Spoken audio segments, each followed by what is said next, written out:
Welcome back to another episode of Whip Media TV. I'm your host, Whip Media Mickey, aka Mickey Made It. If you're new to the channel, you know what to do to the channel.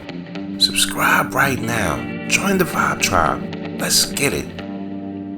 On today's episode, I cover the art of war. Part 2, YSL RICO case.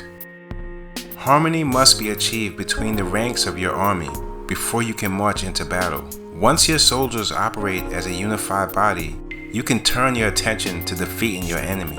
However, you mustn't allow your soldiers to march for long periods of time.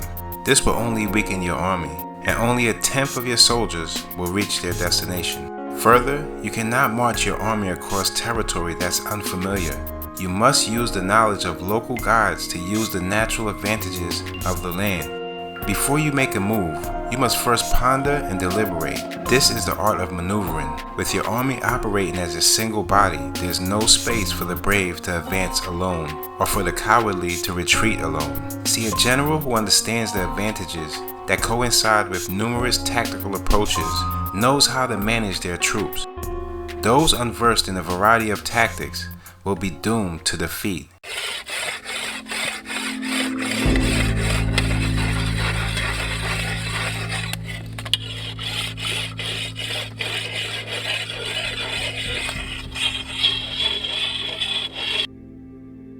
There are 5 possible faults a general may fall prey to that will affect their chances of being victorious.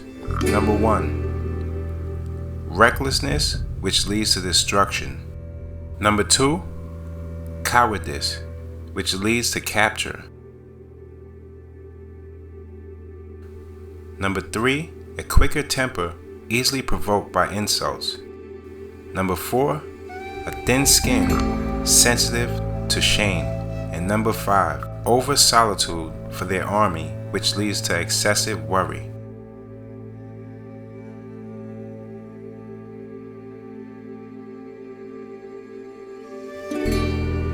When on the march, always stick close to sources of sustenance and camp in highest places that are facing the sun. When on dry, even land, identify an accessible position with rising ground on both the right and the rear.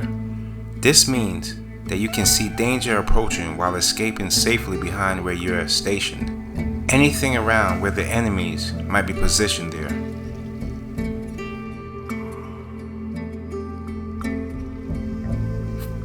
If envoys from an enemy are sent across to you in a friendly manner, it means they're seeking a truce. If your enemy's troops line up before you but don't advance, you must be cautious. It could mean that they are planning a surprise flank attack. If your and your opponent's armies are of a similar size, then no direct attack can be made. At this point, all you can do is cultivate your existing strength, observe your enemies, and obtain reinforcements.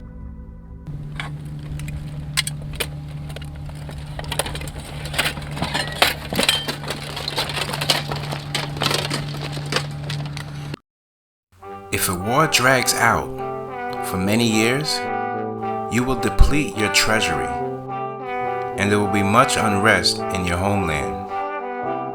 To prevent a long war, you must learn to use spies effectively to know when to strike the enemy.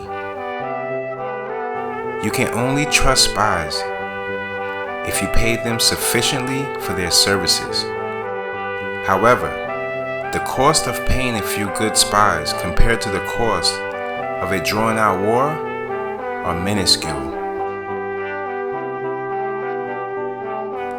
Now there's 5 types of spies, and the trick is to use all 5 so that your opponent will never uncover the depths of your espionage network.